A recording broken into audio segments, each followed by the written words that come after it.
just got booted off. I don't know, my YouTube app just crashed and kicked me off. So we're gonna wait here again for a few seconds.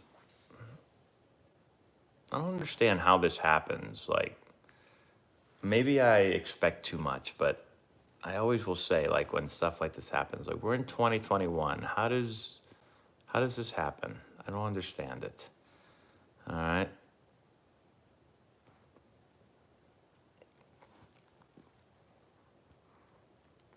All right. So I was answering, did I always want to be a second baseman? So um, let's see. Maybe I'm just lagging on you on yours and not on mine. Am I lagging on anyone else? How's it looking on everyone else's? You're good. Yep. No lag. Yeah, Flyer fan, you got to get better internet. There you go. Okay. Did I always want to be a second baseman? I actually was always a shortstop. But when I went to college, the shortstop that was at Wake Forest, the starting shortstop, was a junior, and he was a really good shortstop.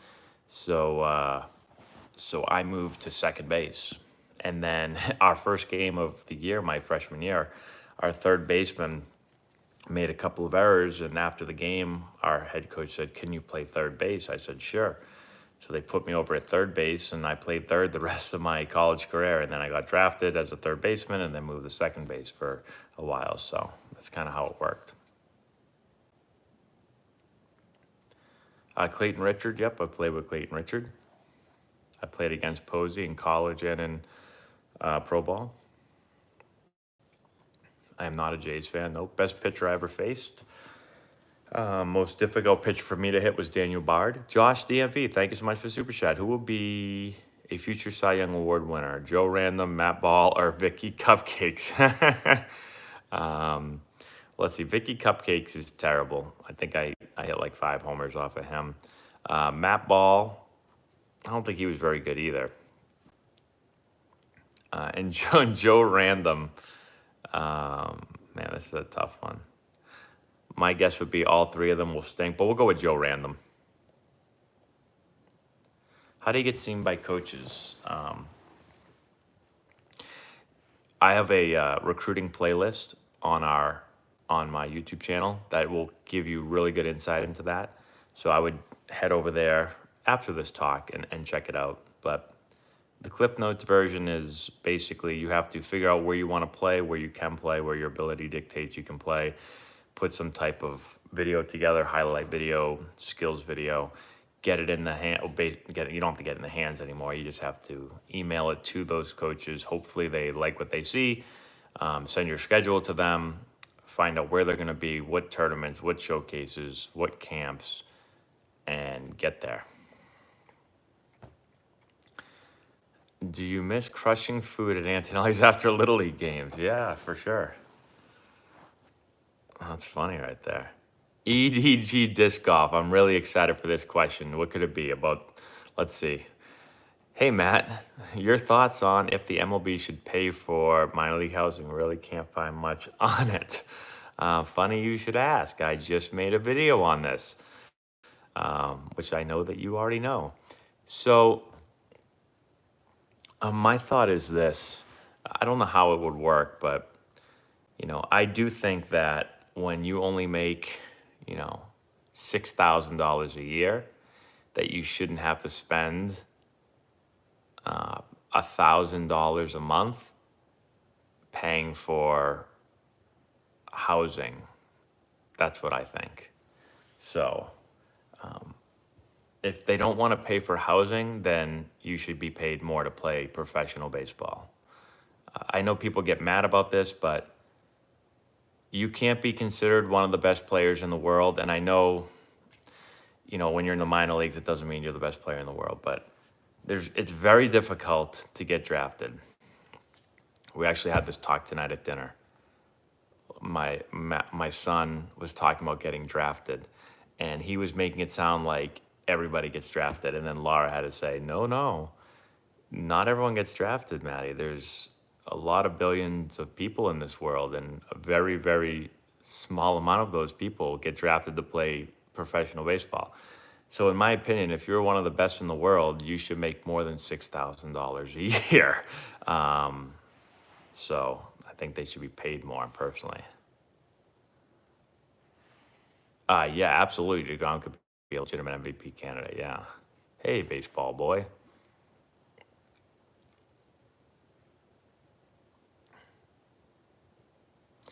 Yeah, and Rodgers. I don't know if he's going to be a Packer. It sounds like the Packers don't want to let him go anywhere, but I don't know. I don't know if he's going to if he's going to throw any more passes for them. I would have said I'd like to see him throw one for the Patriots, but I don't think that's happened. You look old, so don't you.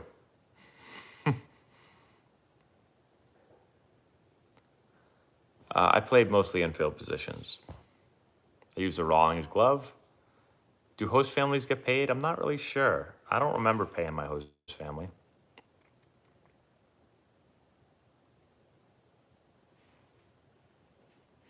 Yeah, Rodgers in the past would be great. I do miss Little League. What do you need to do to gain velocity? It really depends. There could be a ton of different things that could be causing you not to be able to throw as hard as possible. It could be a strength thing, could be a mechanics thing, could be a a mobility thing. There's lots of things that it could be. So I don't know you, so that's tough for me to say. But yeah, I do have a YouTube video on host families. You're right. Hey, Mark, thank you so much for the super chat. Have you or anyone you know ever gone through a case of the yips? How did they overcome it? I've never experienced the yips before. I have seen some people experience it, mostly catchers in my experience. Let me tell you a really funny yip story. I won't mention this player's name, but I was coaching in college, and we were getting ready for league playoffs or the conference tournament, essentially. So we're doing a scrimmage. I'm coaching third base, and I noticed that, actually, both of our catchers at this time had been experiencing the yips. And so I noticed that when our catcher caught the ball, he'd catch the ball, he'd kind of look down, he'd throw the ball back to the pitcher. So I told our runner on third base, I said, hey, get your lead. And the second you see the catcher catch the ball, the second you see him look down, I just want you to take off for home.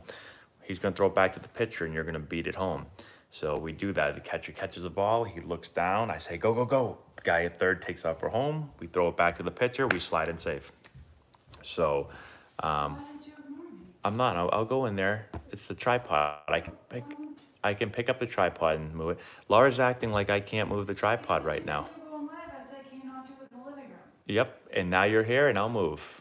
Well, I've been waiting to come down because you've been on here the whole time. I have legs. I do have legs. So, You also have a bad attitude. well, look at it. She's so upset. She's acting like I can't move. She wants the TV. And you know what I'm going to do, guys? I'm going to get up using these legs. I'm going to walk into the other room. Watch how amazing this is. Ready? Oh, boy, this is going to be tough. Let's see if we can do it. Laura, I don't know. Cross your fingers. Oh, wow. I'm standing up. Unbelievable. Look at this. Look at, we're walking. Never thought this could happen. Unbelievable. We're walking. We're walking. Wow, everybody. Look out. We're going to go in like this. Look at this. Who could have thought it'd be possible? We just walked from one room in the house to another room. I'm almost in my chair. And wow, we made it. Laura didn't think it could be done. She didn't think it could be done, but somehow I moved from one room to another and didn't hurt myself. All right. So, really quickly, let's get back to my yip story. So he goes home, he slides in, save. Okay. Inning ends. I go up to the catcher and I'm like, do you know why we did that?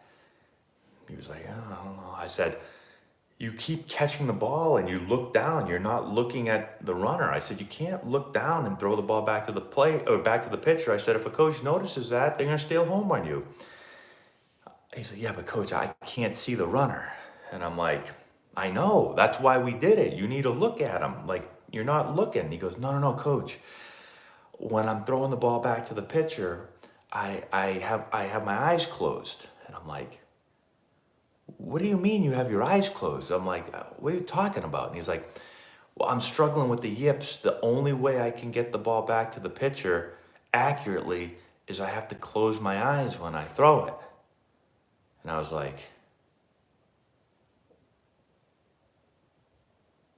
I didn't freeze there, guys. I just stared at him like that. And I turned around and I walked back to third base. And I said, oh boy, I don't know if we should put him in the game in the conference tournament in a couple of days. So there's a yip story. But I don't know how to cure the yips. I'm not sure. He finally cured it. He tried to cure it by closing his eyes. Rube Baker fixed it by reading Playboy articles. I mean, there's a lot of ways you can do it, I guess, but I'm not 100% sure on the best way to do it. I think I had a super chat in here, everyone. Hold on one second. WC, thanks for the super chat. I have really enjoyed your content. Thanks, Matt. Well, thanks, WC. I appreciate that. When facing Jeff Allison back in high school, more challenging than some college pitchers, how did he compare to college pitchers? Yeah, so he was better than a lot of college pitchers. I mean, he was first round pick out of high school, and you're facing him as a high school player. So I got a lot better as I got older. I don't want to say I had good success against him, but I probably had more success against him than maybe I thought I should have, or maybe anyone did. No one really ever had success against him. I'm not really sure. He was without a doubt the best pitcher I ever faced at that age, pretty much my whole life up until, I faced some guys that are better than him at some point in my career when I got the pro ball, and a couple of college guys that were, close. But I think the main reason I hit him well or hit him decently well is most kids were, to be honest, scared shitless when they faced him.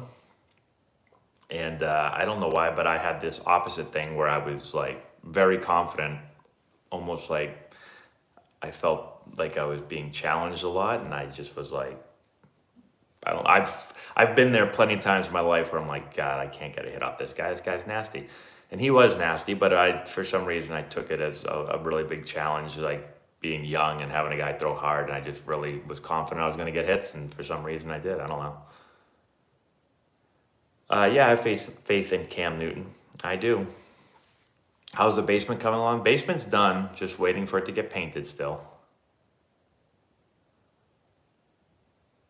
I have played catcher a little bit, messing around, and again, there's a lot of, I guess, tips I could give you, but I have a bunch of catching videos. We have a catching playlist. Biggest tip for catching, I think, is working on the right stuff. I usually say, and again, this just depends. You might be amazing at receiving, but we usually work receiving the most, then blocking, then throwing. So try to figure out what a catcher does the most in the game, and then give that amount of time towards working on that. So we're going to work most on receiving, because you're going to receive 100 times a game, sometimes more, and then we go from there. Brian, thank you so much for the super chat. Hypothetical, worst team in single A versus best team in college baseball. Who would win and why? I think it just depends on probably who's pitching. Depends on a lot of things. Sometimes people get crazy and they're like, oh yeah, good college baseball is like double A. No, it's not, because I always say my Wake Forest team, my junior year, we were ranked 12th in the country at one point. We're one of the best teams in the country at one point.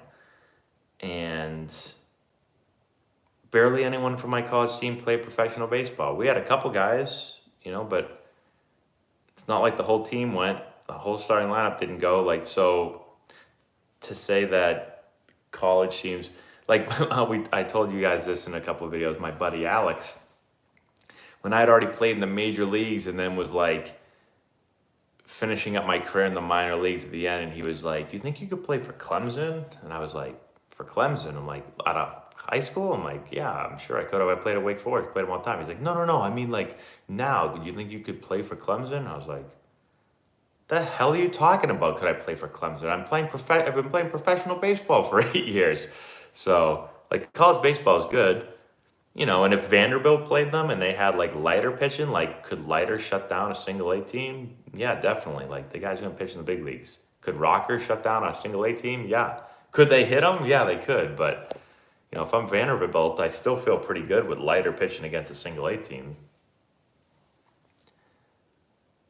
Blaze Jordan in the MLB. I haven't been following his career very much, but I mean, I saw Blaze Jordan play in person. I think he's got the tools to be able to play at a high level, but you know, you got to be able to put it all together. I'm not saying he hasn't or he won't, but I think he has a lot of upside. I mean, he's a big, strong dude with a whole lot of bat speed and a whole lot of raw power. Hey, Sam, what's going on?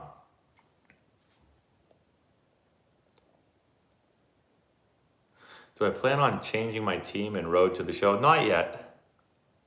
You don't have to wear a cup in the major leagues, no, but I would suggest it. Principal Park? No, I have not.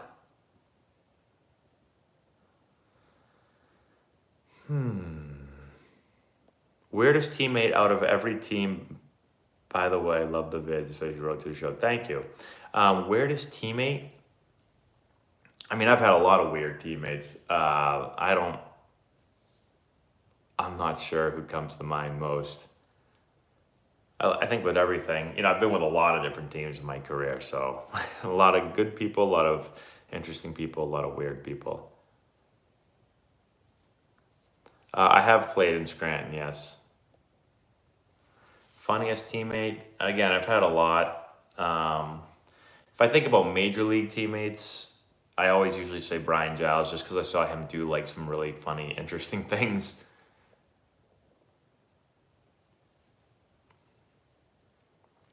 Favorite minor league team I played for? You know, the interesting thing about this is I played for a lot of minor league teams, and I talked about this a lot because a lot of kids will say to me, like, "Hey, I really want to play for your team, but I don't want to leave my friends," or, you know, "I want to go play at this high school, but I don't want to leave my friends." And I felt the same way a lot of times when I was going from team to team in the minors. Like I was with the Padres for a long time, and I had a good group of friends that I was with for a while, and then I went to the Nationals, and my first thing was, oh man, like I don't want to go to a new team. I don't know anyone. I feel comfortable with my friends here. And, you know, I always tell everyone, like, I thought that. And then the minute I went to that team, within like a couple days, I made all new friends.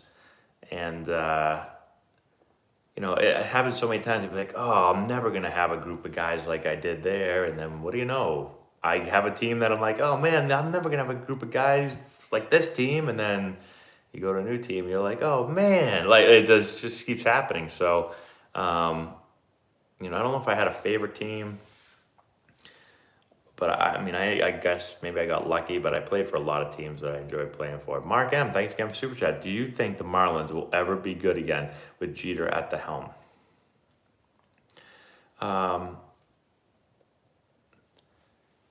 So I think the Marlins, I'm not an expert by any means with the Marlins. I don't watch them play very much ever, but I think it's a good question. I mean, they're a small market team that's going to have to do a good job of drafting and developing, especially developing. And so is it going to be easy? Probably not, but I wouldn't say that I don't think they're ever going to be good. Did I play hoops in high school? I played hockey, but I did play basketball, just not for my high school team because I was already playing on my high school hockey team. So I played like, you know, we call it CYO, basically like church league. Betts or Trout, both great players. I'll take Trout, maybe a little bit, but I would take either player.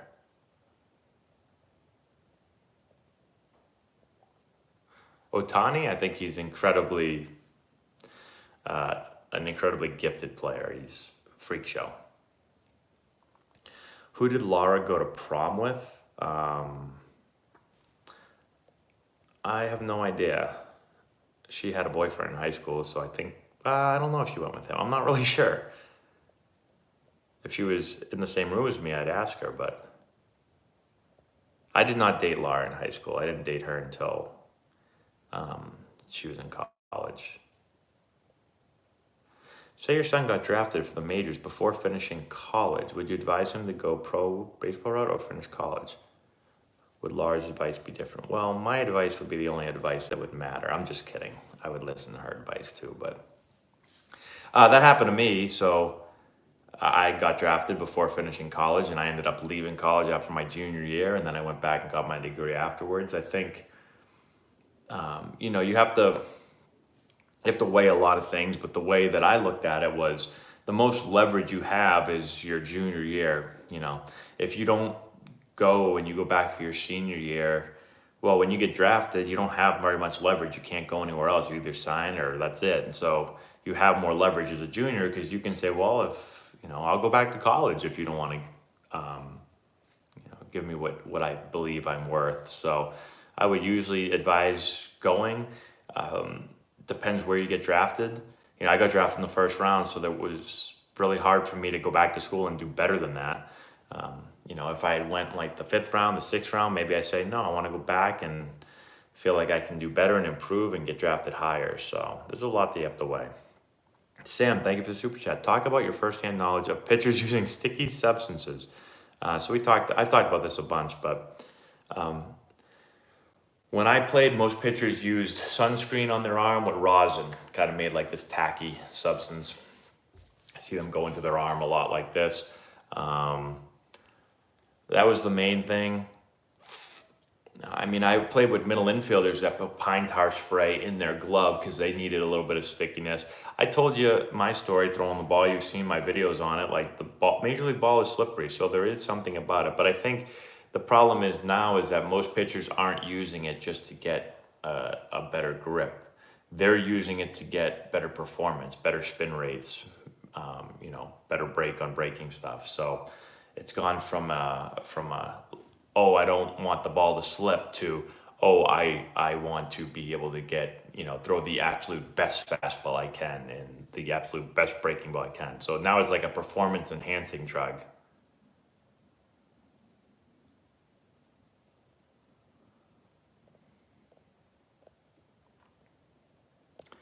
Let's see. Brian, thank you again for the super chat. Why did you not sign with the Dodgers and went to Wake Forest instead? Yeah, so out of high school, I was drafted by the Dodgers, and I had to make a decision. I got drafted in the 19th round, but I was offered a signing bonus comparable to being drafted in the 5th round. So I was offered $165,000. And so I had to decide, do I want to go to college and play, or do I want to take the $165,000? And ultimately, I don't know why I did this. I said, oh, well, 165 isn't enough. We'll do 225, which I think at that time made it basically like almost like a 4th round pick. And they said, no, we can't go that high. And I said, okay, I'm going to go to college. I don't know why I picked 225. Doesn't make much sense. Not really sure why I did it. At that point, basically what I'm weighing is, do I go to college? I have a scholarship. At that point, it was like a 65-ish% scholarship. I think I had to pay about $15,000 a year to go to college. So, $15,000 over 4 years is $60,000. And tuition, I think it was like, I don't know, 40 grand to go to college at that point, something like that. So I don't know what I was saving. What's that saving? It was about $100,000 in scholarship money, essentially.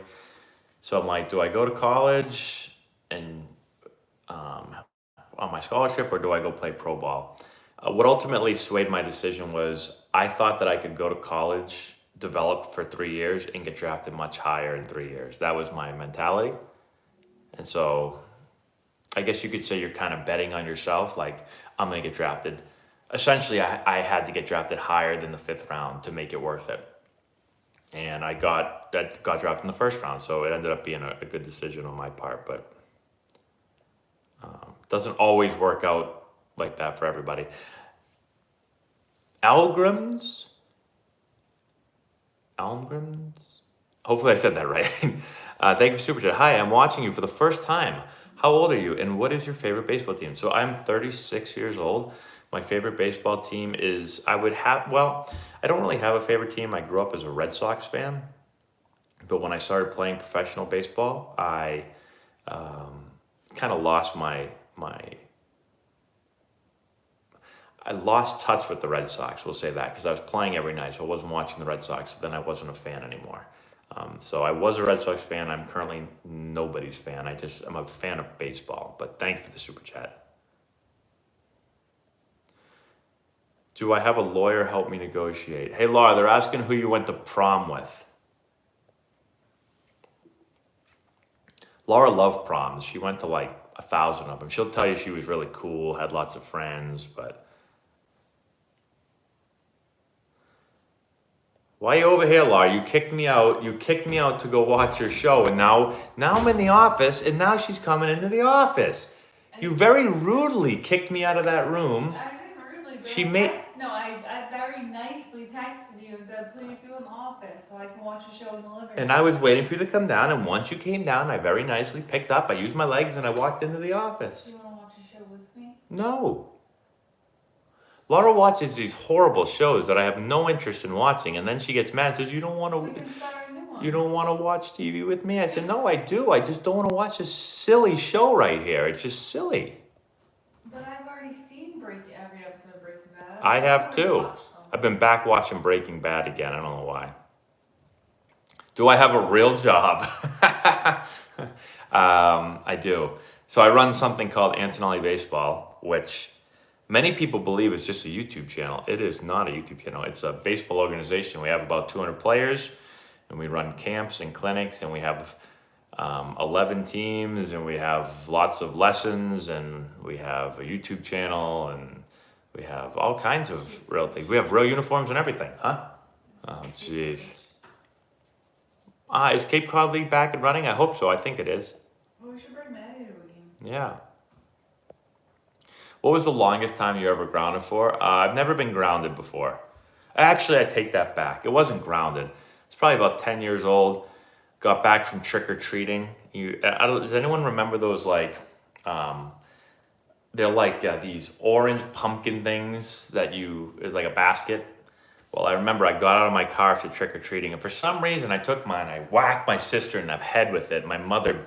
You're a horrible person. my mother brought me in my room and threw me in my room and said, and you'll stay in there for the rest of the night. And that was like my biggest grounding thing, I guess. And, Laura or Wendy Peppercorn? Wendy Peppercorn. I'm just kidding. Excuse me. Have any Antonelli baseball kids been drafted or scouted? Yeah, we've had two Antonelli baseball players drafted. We will have more. We've actually haven't been around that long, so our first opportunity for players to get drafted was basically 2 years ago. And then this past year, there were no rounds in the draft, so we'll have more. We'll have a player drafted, at least one, probably a couple drafted in this draft.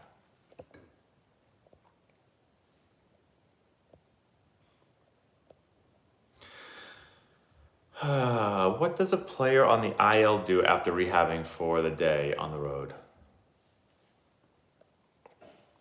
So when you're done rehabbing and you can't play, if you're with the team, you're going to watch the game. And, I've been through this a lot of times. So I'll basically do all my rehab. I'm in the clubhouse. I'm with the trainer going through all my rehab. And then when I'm all done with that, I just go sit in the dugout and watch the game. So you basically do... all your work still, you don't get to play. It's pretty boring.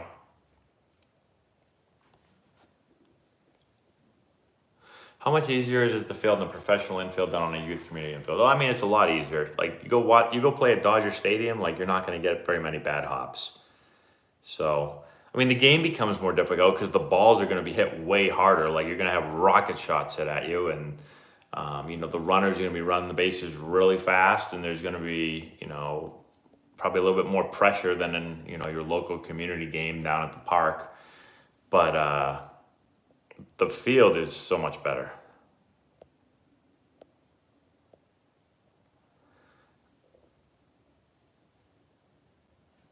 What's your thoughts on Jared Kelenic sent back to the minor and his hitting down on the ball? I don't know the hitting down the ball part. I'm not really sure. Um, and I know we talked about this at the beginning of the chat. He's what, 0 for his last 34, 36 or something like that.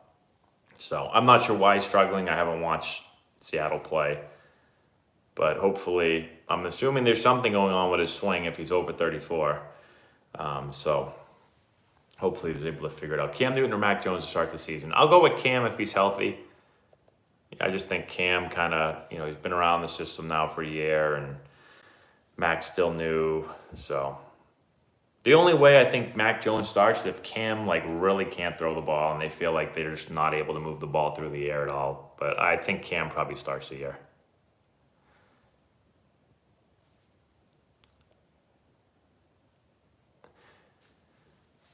Let's see. Hey, Matt, it was nice meeting you yesterday. Thank you. You too. Matt did really well today at BP. With your help and knowledge of hitting drills, it will help him in the long run. Thanks again. See you Monday. Sounds great. Thank you. And it was fun working with him. He had some rocket shots. Good 11-year-old. What would be your 60 time right now? That's a great question. I actually might go and run one. So I haven't ran a sprint since 2013, to be completely honest. So what's that, 8 years ago? So my biggest worry would be that I'd pull a muscle. But I don't think I'd be that much slower. But we'll test it. And we'll see. I'll set it up. Maybe we'll get some laser timers. Are you the kind of person to go to a new place and be comfortable or take time to feel good? Yeah, I'd probably take some time.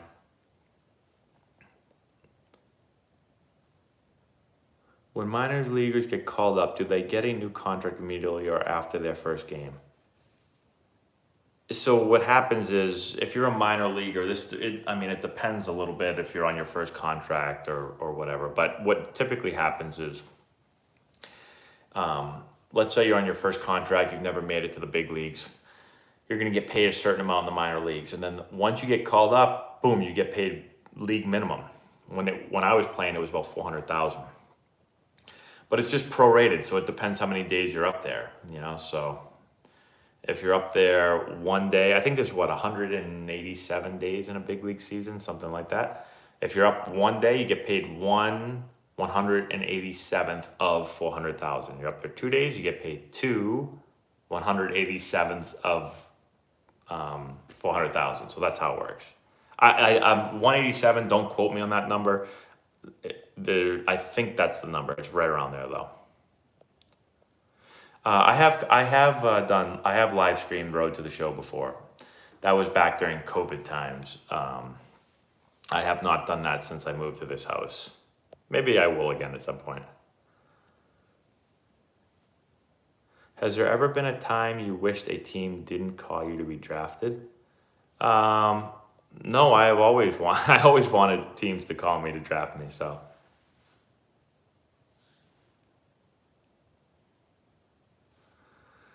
My neighbor gave out pencils and dimes for Halloween instead of candy. We would throw them back at the front door.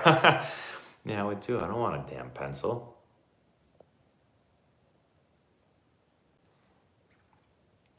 What are your thoughts on how the MLB can improve attendance and viewership of the games? Give me a contract. I'll get the people to come out and watch. I'm just kidding. Do you think if you went to the Dodgers, your career would be different or just... Will you way different or just a little different? Yeah, I get asked this a lot. It's very tough to say. I mean, I don't have a crystal ball, so I don't know. I don't know what the Dodgers would have taught me differently. I don't know if being a high school player, if I would have developed faster, maybe I wouldn't have developed as fast. So it's really hard to say. Would it have been different? I would say yes, it'd be different because I wouldn't have went to college, and pro ball is much different than minor league baseball. Would I have gotten better or worse? That's what I don't know. It's hard to say. Jose Ramirez is a very good player. Is he underrated? I think, I think being in Cleveland and not I wouldn't call that like a huge market. Maybe not as many people talk about him. He's a very good player. I played with Cleveland. I played with Jose Ramirez. I've talked about this a lot. Like my infield in spring training, I was a shortstop there for some reason. They were playing me shortstop, but like the infield that I worked out with every day was, this is crazy. This is the infield. It was Jose Ramirez at third with Gio Urshela. I was at shortstop with Francisco Lindor. Second base was Tony Walters, who's now a catcher. First base was Jesus Aguilar. That was basically our infield in spring training every day. So I worked out with all those guys every day, and you know, it shows how being a player, maybe sometimes you don't really realize. Ramirez and Lindor they were all very young at the time. I was one of the older guys. I was more like the veteran of the group. And so maybe I didn't realize that they were that young and I was old. But like I filled the ground balls and hit with those guys every day. And I don't ever remember being like, oh my God, like Lindor is unbelievable. Or like, wow, look at Jose Ramirez. Like, holy crap. I never thought that. And then they became some of the best players in the game. So, you know, maybe just like as a player, you don't really realize it as much as you do, you know, if I was watching them more as like a scout. Maybe I was just worried about myself too much. I don't know. As a 13-year-old, what are your opinions of me hitting with a wood bat? Yeah, so I think a wood bat is good for training. And I think it's fine as a 13-year-old. You know, I would say that you just want to make sure that it's not so much different from your regular bat. So like if you're swinging like a drop, 10 for metal, and then you go to a drop 3 for wood, like that might be a big jump. But if you're swinging a drop 5 or drop 3 metal, then yeah, going wood bat I think will help you. Smaller sweet spot, it's just harder to hit with wood. So if a guy is not hitting, can a change of scenery really work, or is that just getting away from the current hitting coach? Yeah, change of scenery. I think a change of scenery involves a lot of things, right? It's like, it depends. Maybe you're playing in a city that's, really a lot of, for instance, maybe you're playing in like New York and it's a lot of pressure, and maybe your personality just doesn't fit as well with that. And so getting out of there and getting to a new environment kind of helps calm you down. Maybe it's the opposite. Maybe you're playing in a city where there's just, it's too laid back and there's not enough pressure, and you do well in different situations. So maybe going to a place like New York or Boston will help you.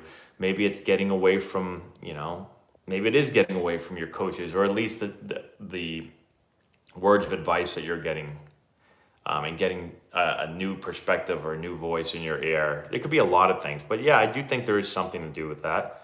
I also think there's some players that go places and they do exactly the same thing that they did in the prior place. So Corey Seager or Mike Trout? I mean, I'm always going to take Mike Trout because he's unbelievable. What bat did I use in high school? My senior year, we used wood bats. Our state went all wood bats my senior year of high school. So I used basically any wood bat I could find. But before that, I used an Easton Connection, I think, was my last metal bat I used. Yeah, if you're having trouble sliding into bases, you honestly just have to go practice sliding. You can find like a nice mat or something. Like they make these or you can just go find like almost like a gymnastics kind of mat or something and just work on sliding. Technique is like I as a righty, I fold my left leg underneath my right leg. My right leg is straight. I try to slide on my butt. I keep my hands up, and it's always been easy for me. I don't know why that is, but I would just work on it. Like with anything, you just get practice and you become more comfortable. Is Whey LeBlanc the greatest player of all time? Without a doubt. What age should I try to go to showcases to get recognized? Showcases can be valuable. Some can't, some are not, some are. What age? Depends how good you are. I would say you could start looking into them sophomore year. Junior year is probably typically the biggest time for recruiting. Again, just depends on how good you are. Shane Bieber, Mike Trout matchup. Who would win? Well, I'd say Shane would win sometimes and Mike would win sometimes. I mean, you have Shane Bieber, one of the best pitchers, against Mike Trout, probably the best hitter or one of the best hitters. So they're both going to win and lose some. I have a video on how to stop stepping out. Actually, if you go through our videos, I put a video up probably a week or two ago that says how to stop stepping in the bucket. Go watch that video. Matt Antonelli or Babe Ruth? We'll go with me. 8U smaller frame player, top 2 hitting drills. It really depends. So I've got for instance, I had a hitter in today, college hitter. We worked for a couple hours and yesterday too. And we probably used 20 different hitting drills. But I picked ones that I thought, so when I'm working with a player, I look at the player, I evaluate the player, and then I decide, okay, what does this player need work on? And then I pick those specific drills to work on those areas that we need to improve on. So it's not really so much based on age or size, or it's based on how does the player swing? What does the player need to do differently or improve on? What drills will help give the player a feel of doing the things that I need them to do, essentially. So it's hard to say without really knowing the player's swing. What do I think about the Little League World Series? I think it's awesome. I think everyone wants to play in a Little League World Series.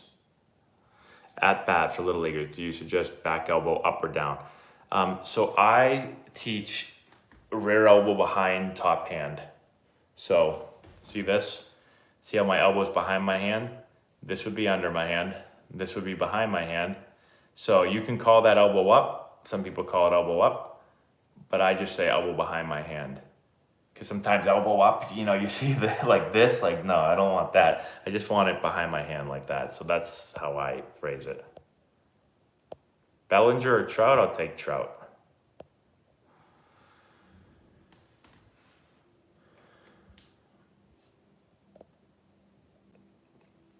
What do I think about people blaming players about unwritten rules in baseball, like the Chiefs hitting Grand Slam in 3-0? Yeah, I think if you've never been in baseball, especially for a long time, then people don't really understand unwritten rules. I've come to now think unwritten rules are silly, most of them, and I think it's just because I've been out of baseball. When you're in baseball, like I played baseball my whole life, and there's certain rules that you kind of learn, and then as you get older, you start to understand them more, and then you get the professional baseball and you get to understand them more. But there are always these unwritten rules that are always kind of talked about, and you see it happening in games, and managers and coaches are mentioning it. And so,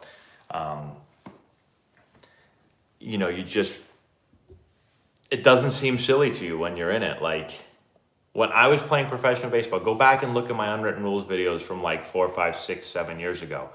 That was when I was kind of like just out of baseball.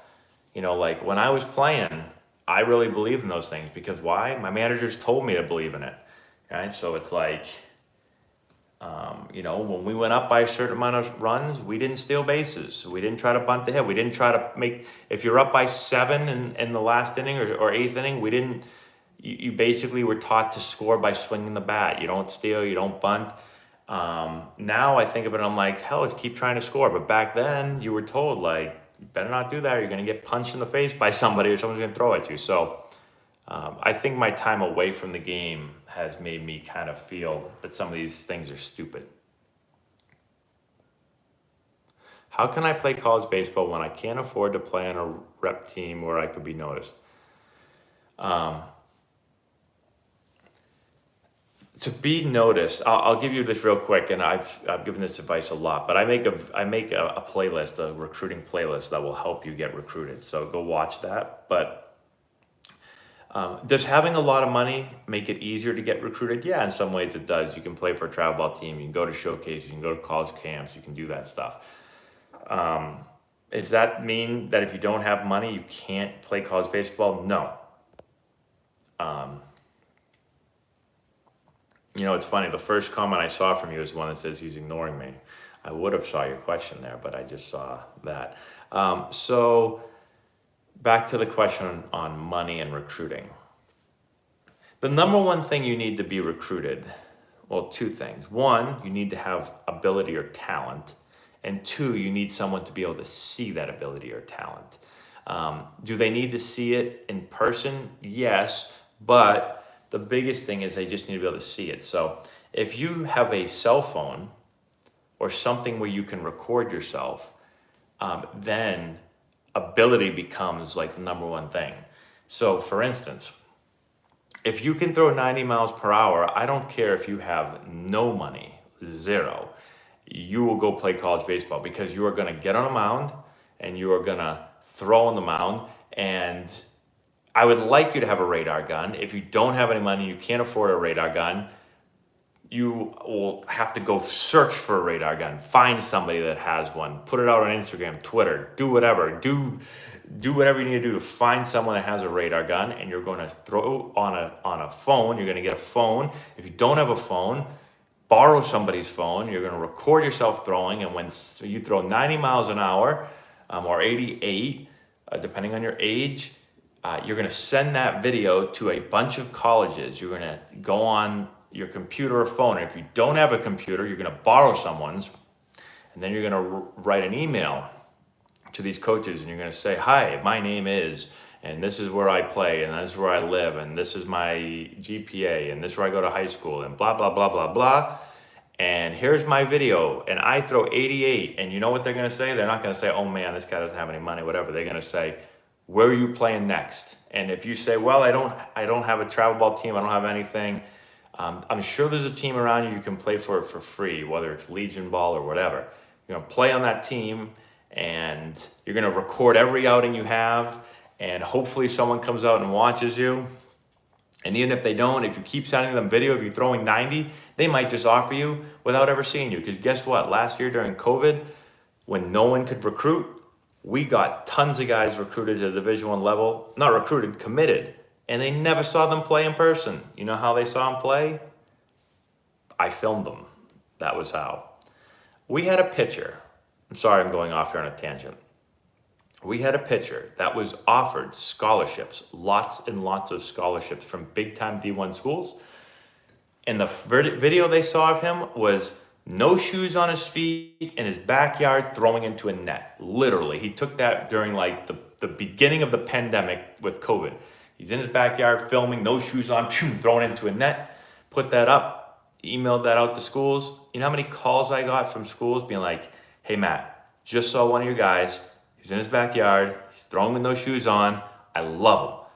We got to get him. Okay, cool. Started getting college scholarship offers based on that. So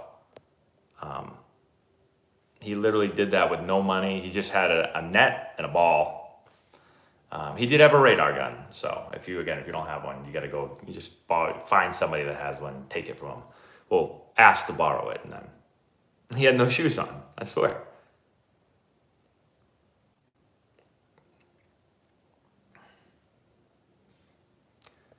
You have a phone, you don't throw 90. Well, do you throw 85?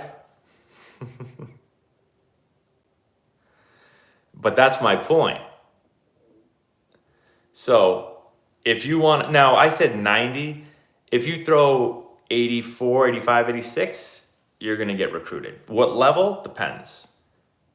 But the biggest thing is ability. That's the biggest thing. A lot of people think like, oh, I can't get scholarships because I need exposure. Well, you need to be good. That's like, to be honest, you can get all the exposure you want. If you stink, no one's going to want you. That's just the reality of it. So focus on your ability. And, an easy way to think about it is to take you. And if you say, well, that's hard. You're right, it is. It's hard to play college baseball. It's not easy. Like I always say, it's not, they don't hand those things out like, when you get your hair cut and there's a big thing of lollipops and they say, here, take a lollipop. Flyer fan, fix your internet connection again. I think you're the only one that is lagging for. But thanks for telling me it's lagging. I appreciate that.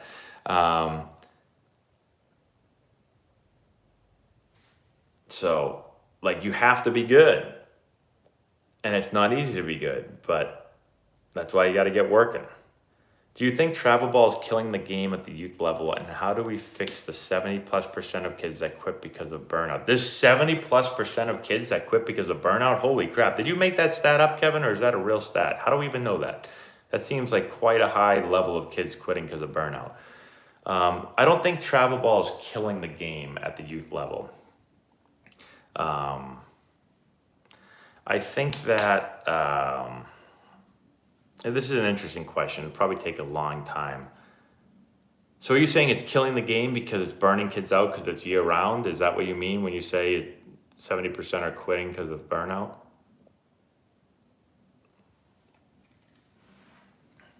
Hey,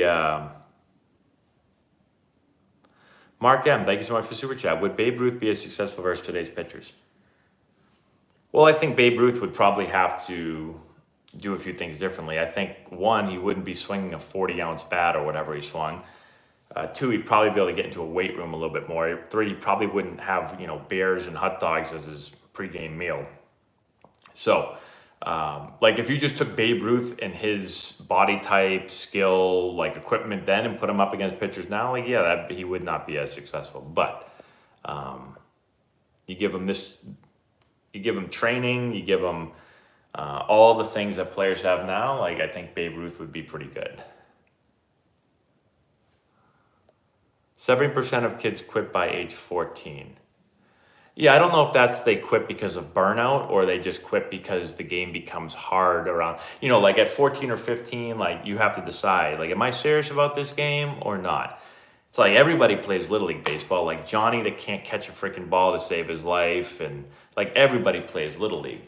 And then the kids that stink say, I don't want to stink anymore. Like by the time they get to be 14, they're like, I don't like stinking. I don't like this game. I'm going to play soccer or whatever. And they go play it. I don't think that's burnout. I think they just say, it ain't worth it. This game's too hard. And baseball is a hard game.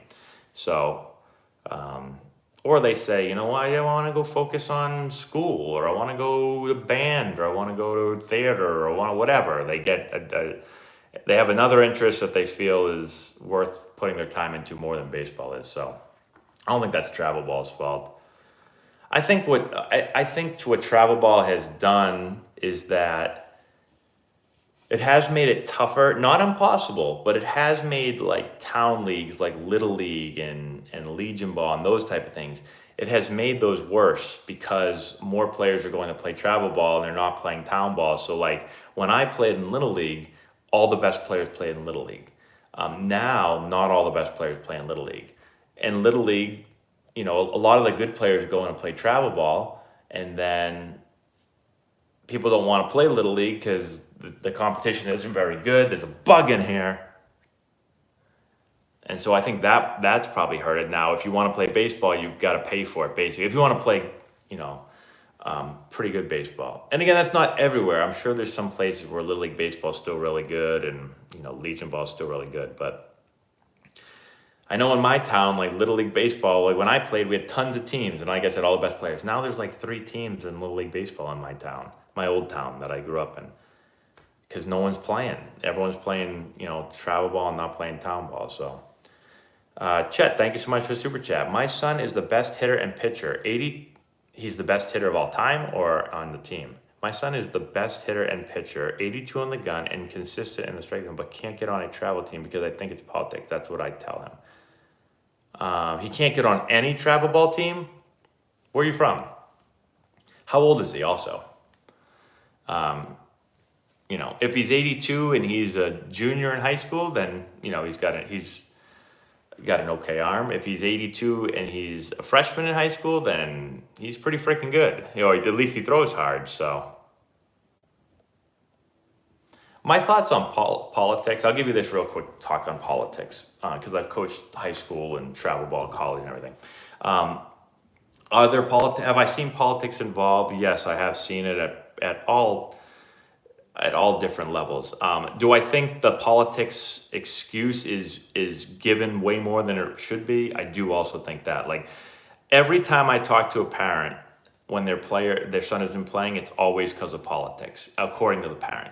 And again, I've seen politics happen before, but it ain't every time. Like there's a lot of times where parents are like, this is political why he's not playing. And I'm like, no, it's because he's not good enough.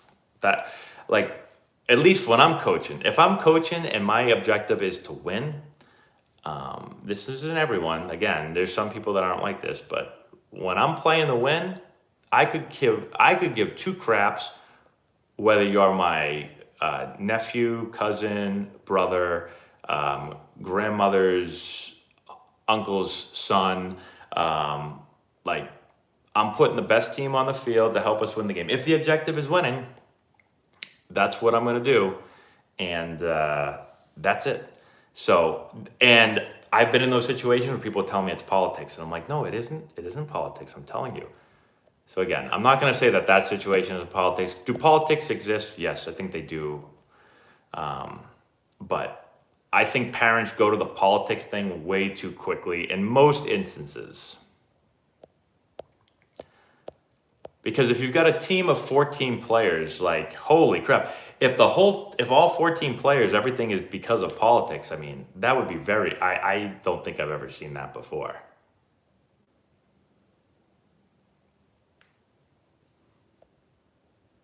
Do you think playing for a small college can help you get drafted? Can help you get drafted? I don't know if that would help you get drafted. I think the number one thing when it comes to getting drafted is being good. And everyone might say, well, Matt, that's, yeah, no kidding. But that's the truth.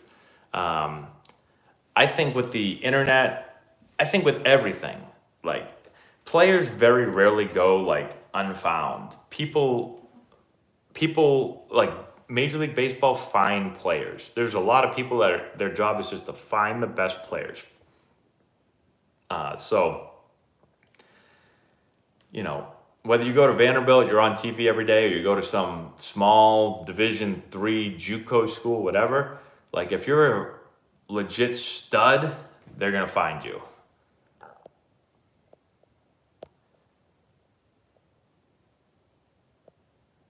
Is 82 miles an hour good for 19 years old?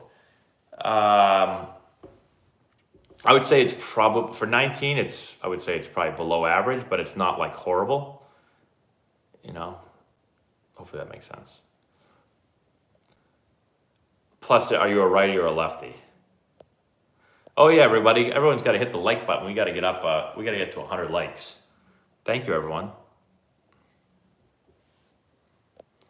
At what age do you think it's important to specialize in sport versus continuing to be a multi-sport athlete? I think it depends on what your goals are and your ability level. So, like, for instance, let's say that you liked playing, you know, if you enjoy playing multiple sports, play multiple sports. I played 3 sports in high school. Every season in high school, I played a different sport. I really enjoyed it. So that's what I did. Now, let's say that you play multiple sports and your lifelong goal is to play college baseball, let's say, okay? And let's say that your ability, you know, let's say that you're not getting either the looks that you want, or you don't feel like your ability is to the point where you're going to get recruited, right? You need to work on something, whether it's just your baseball ability, your strength, your whatever. Well, you need to make a decision at that point, and maybe it's, you know, it depends what year it is. Maybe it's your junior year of high school, since that's usually the biggest time for recruiting. Maybe you say, you know what? You know, I've played all the sports and I've enjoyed it, but I'm not getting as good at baseball as I need to or as I want to. So I say, you know what? I'm going to focus this year on just baseball. I'm going to get in the weight room. I'm going to do this and that and all these things.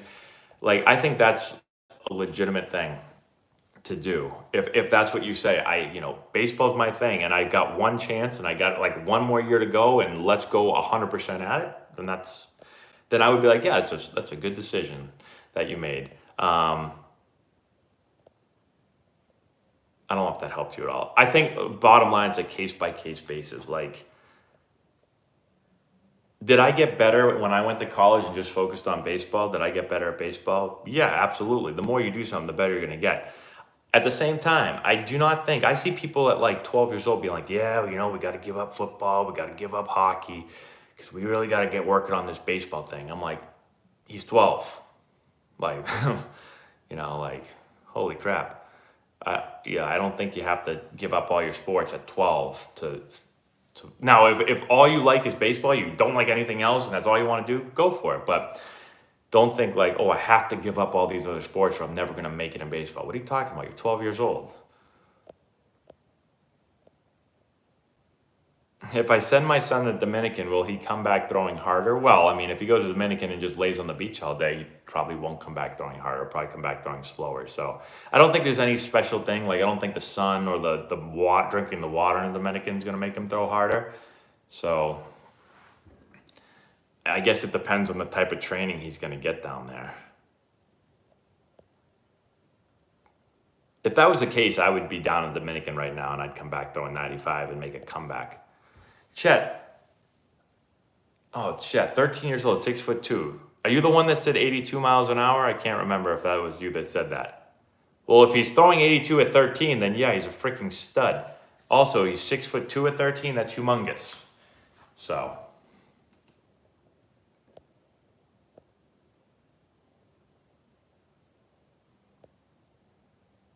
What about 82 mile an hour sidearm? I don't remember who asked this. Is this a random question or is that the 19-year-old? And if it's not, it just depends how old you are. You practiced with me once, really? When does a manager have to post his lineup by before the game? In my experience,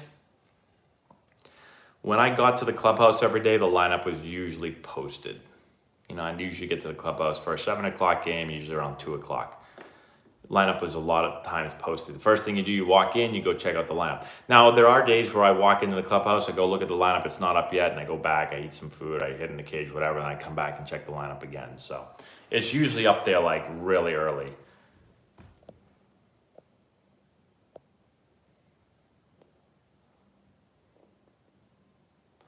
You throw 102 at age 12. Is that good? You got some work to do. I was expecting like 115, but it's what I threw when I was 12.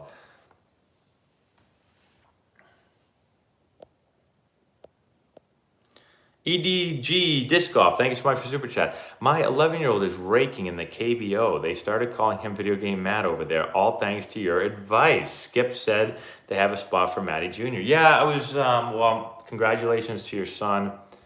They did say they would take Matty Jr., and I said that, you know, he's 6, and really, he's got to learn to wipe his butt before he can go play professional baseball. That's kind of a rule that we have in our house. So once he learns how to do that, he's going to pro ball. Let's see here. Another super chat. Usama, thank you so much. Matt, weren't you a football and hockey star in high school? I did play football and hockey. I don't know if you want to call me a star, but I was pretty good at both of those sports. So football, I probably won more like awards and stuff for football, but my football career is interesting because I didn't play football until I got to high school. And so I kind of, freshman year, I didn't really know how to play. I just was fast and, you know, I guess athletic.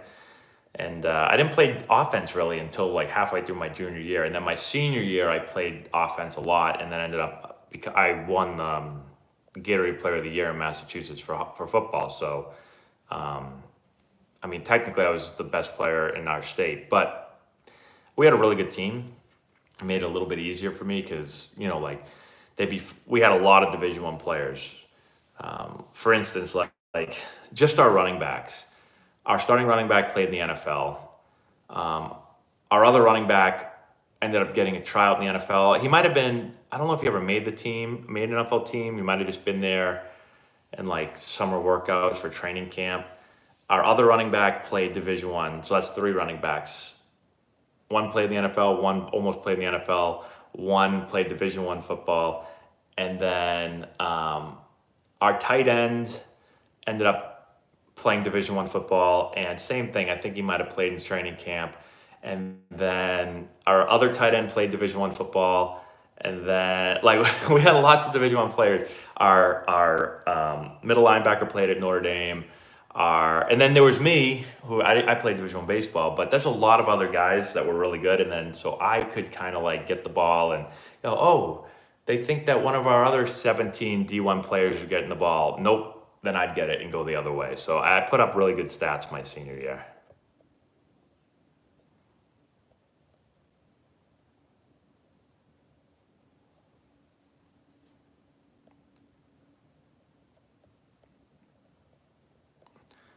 All right, let's see here.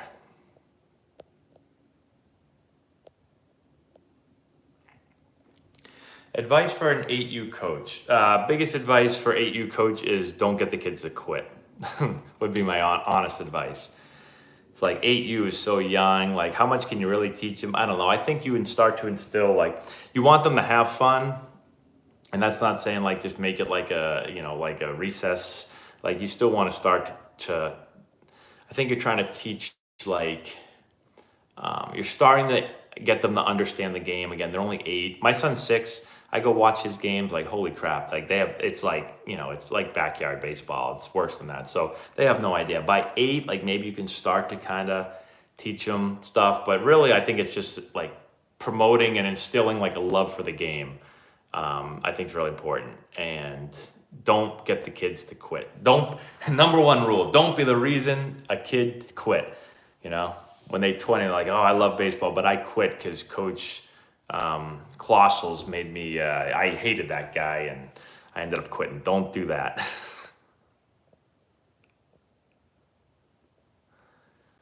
Yo, Coach, what do you do after a rough day at practice where it seems like nothing works? What did I do in college? I used to go get McDonald's. I get a Big Mac, 10-piece chicken nugget, supersized fry, and a supersized Coke. And that would make me feel much better. And then I'd go to bed and I'd get up and go at it again. I think with baseball, you have to have kind of a short memory. So you're gonna have there's a lot of crappy days in baseball. Easier said than done. Sometimes I sit in my locker after a game and just be like, why do I do this? But I think if you really enjoy baseball, I would think that a lot, but then the next day I'd wake up and the first thing I want to do is go back to the field and get going again. So what kind of coaching goes in at the professional level, and how much can you teach a professional player? You can teach professional players a lot, like a real lot. And sometimes I think that this is for any sport. I think baseball has gotten much better at this. I think about when I was a player, I knew nothing as a player. I didn't know anything about my swing, nothing. And I'm not going to say no one taught me very much, but at the professional level, a lot of it back then, especially, was there wasn't a whole lot of technical coaching. More of the coaching was around the mental side of the game and, that type of thing. But as far as technical coaching, there wasn't a whole lot. Now there's way more now because technology has made its way into the game. And I think coaches they understand more. They can use data more. They can, I wasn't a pitcher, but here's just an example. You throw a curveball back 15 years ago, throw your breaking ball, and the pitching coach is going to watch it and say, good breaking ball. That ball broke a lot. And then you throw another one, it doesn't look like it breaks as much. Says, that one wasn't as good. And they might give you, get your fingers over the ball, get your fingers through the front side a little bit more or something like that. But now, there's so much more information. I think you're able to really coach players even more today than you were 15 years ago.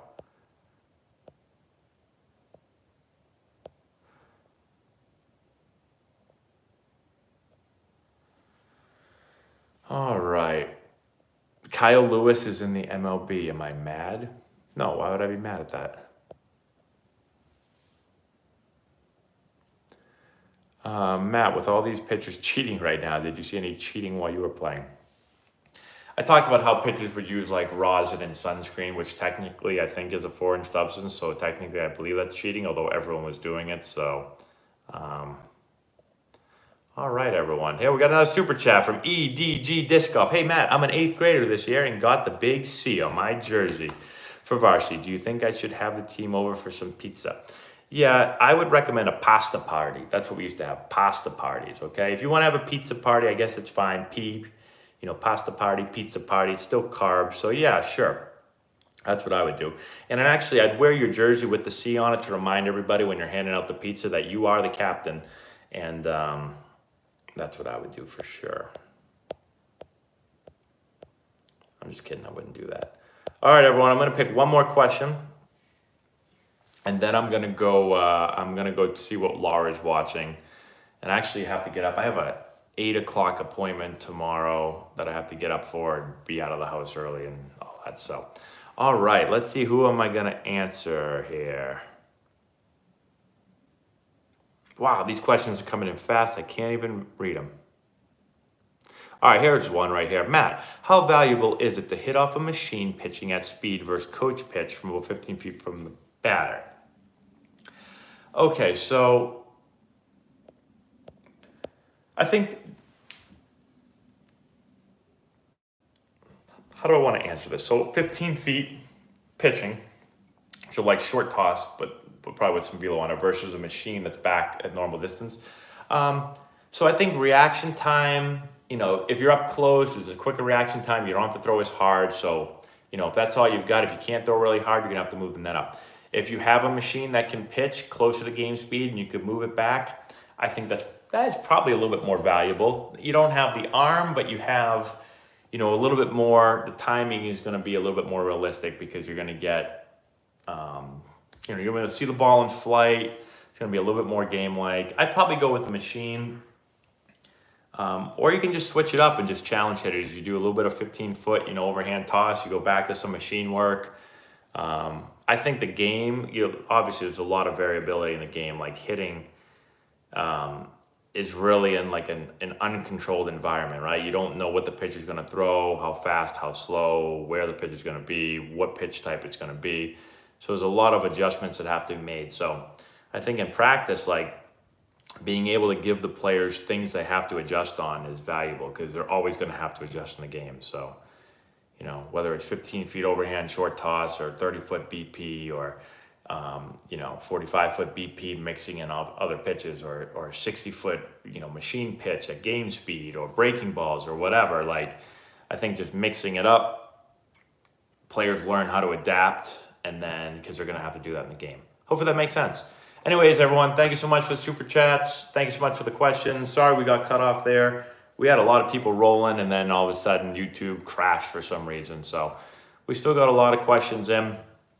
Again, if you've asked questions, I make so many videos. Just go to our playlists. I've got hitting playlists and pitching and catching and recruiting and all these different things. So a lot of times players will ask me like, hey, can I have recruiting tips? I've put like hundreds of videos on recruiting out there.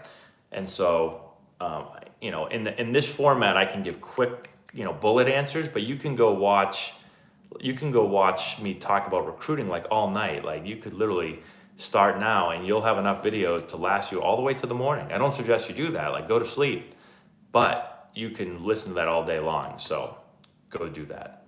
Okay. That's all I got. Thanks again. Appreciate it. That bug is back. I think I just Mr. Miyagi'd it. I did. Do you see I see that? Oh, sorry, Mr. Bug. I just caught that bug out of the air and he's a goner now, but he just fell out of my hand. He's on the floor now. Anyways, bye everyone. Thanks for hanging out.